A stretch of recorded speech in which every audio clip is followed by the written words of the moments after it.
में अवैध अप्रवासियों का मुद्दा बेहद गर्म हो गया है। टाटा इंस्टीट्यूट के अध्ययन की रिपोर्ट में बड़ा खुलासा हुआ। टीआईएसएस की अंतरिम अध्ययन रिपोर्ट में कहा गया है कि मुंबई में बांग्लादेशी और रोहिंग्या समुदायों की बढ़ती संख्या शहर की सामाजिक अर्थव्यवस्था को प्रभावित कर रही है। रिपोर्ट में अंदेशा जताया गया कि 2051 तक हिंदू आबादी 54% से कम हो जाएगी। ये भी कहा गया कि कुछ राजनीतिक संस्थाएं वोट बैंक की राजनीति के लिए इन अवैध अप्रवासियों का इस्तेमाल कर रही हैं। बताया गया कि किस तरीके से बिना दस्तावेज वाले अवैध अप्रवासी नकली मतदाता पहचान पत्र प्राप्त कर रहे हैं। इस रिपोर्ट ने सियासी हलचल बढ़ा दी है। महाराष्ट्र के चुनावी दंगल में टीआईएसएस की एक रिपोर्ट सियासी आग में घी डालने जैसा काम कर रही है। देश के एक प्रमुख सामाजिक विज्ञान संस्थान और शिक्षा मंत्रालय से अनुदान प्राप्त Tata institute of social sciences TISS की इस अंतरिम अध्ययन रिपोर्ट में कई चौंकाने वाली बातें कही गई हैं। इसमें कहा गया है कि मुंबई में बांग्लादेश और म्यांमार से गैर कानूनी तरीके से आने वाले लोगों की संख्या बढ़ रही है, जिनमें ज्यादातर मुसलमान हैं और कुछ राजनीतिक दल वोट बैंक के लिए इनका इस्तेमाल कर रहे हैं। रिपोर्ट में कहा गया है कि गैर कानूनी तरीके से आने वाले लोगों ने मुंबई की झुग्गियों में भीड़ बढ़ाई है, जिससे शहर के बुनियादी ढांचे पर असहनीय दबाव पड़ रहा है। वैसे सरकार के पास इनका डेटा मौजूद नहीं। स्वास्थ्य, शिक्षा, सफाई, जल आपूर्ति, बिजली जैसी सार्वजनिक सेवाओं पर गैर कानूनी अप्रवासियों की बढ़ती संख्या से असर पड़ रहा है, जिससे वहां मुंबई के स्थानीय निवासियों की पहुंच कम हो रही है और सार्वजनिक कल्याण को खतरा हो रहा है। अवैध अप्रवासियों की आमद वोट बैंक की राजनीति को जन्म देती है और जाली दस्तावेजों के जरिए चुनावों में गैर कानूनी हिस्सेदारी से लोकतांत्रिक अखंडता को नुकसान पहुँचता है। अवैध अप्रवास को शहर के मूल निवासियों की संस्कृति और अस्तित्व के लिए खतरे के रूप में भी देखा जा रहा है। गोवंडी, कुर्ला, मानखुद जैसी झुग्गी झोपड़ियों में अवैध अप्रवासियों की भीड़ भाड़ ने बिजली और पानी का संकट खड़ा कर दिया है। स्थानीय लोगों और अप्रवासी समुदायों के बीच आर्थिक असमानताओं के कारण सामाजिक तनाव और हिंसक झड़पें बढ़ रही हैं। अध्ययन में शामिल महिलाओं में से 50% से ज्यादा तस्करी के जरिए आई और वो देह व्यापार में लगी हुई हैं।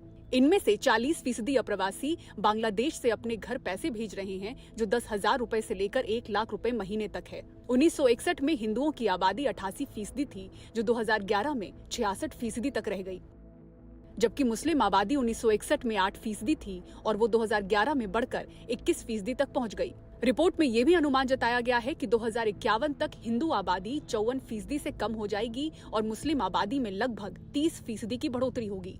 टीआईएसएस के प्रो वाइस चांसलर शंकर दास और असिस्टेंट प्रोफेसर सौविक मंडल के अध्ययन में ये बातें कही गई हैं। शोधकर्ताओं की टीम ने लगभग 3,000 लोगों का अध्ययन किया, लेकिन अंतरिम रिपोर्ट केवल 300 के नमूना आकार के साथ पेश की गई। विस्तार रिपोर्ट 5 से 6 महीने में जारी होगी। हमने जो इस स्टडी में देखा जी, रोहिंग्या और Bangladeshi Muslim migration in Mumbai, it is not coming from the skies.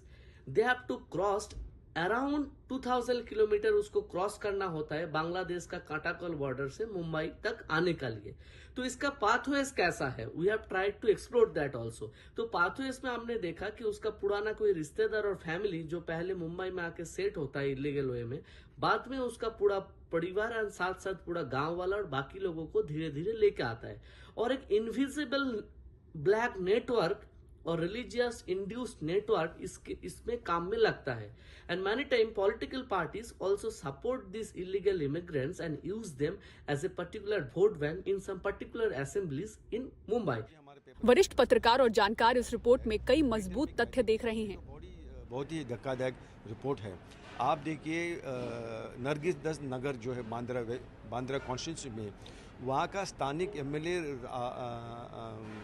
Ashish Shelar ने राइटिंग में कितने सालों से बांद्रा पुलिस को रिक्वेस्ट कर रहे हैं कि हमारे इधर सब इलीगल घुसपैठ बैठे हैं, बांग्लादेशी यहाँ पे बैठे हैं, रोहिंग्या लोग बैठे हैं, आप इनको निकाल के अपने देश में आप भेजिए। अभी तक पुलिस का कोई रिस्पांस नहीं है। टिस जो कोई पॉलिटिकल एजेंडा नहीं है टिस का, वो तो प्रोफेशनल संस्था है।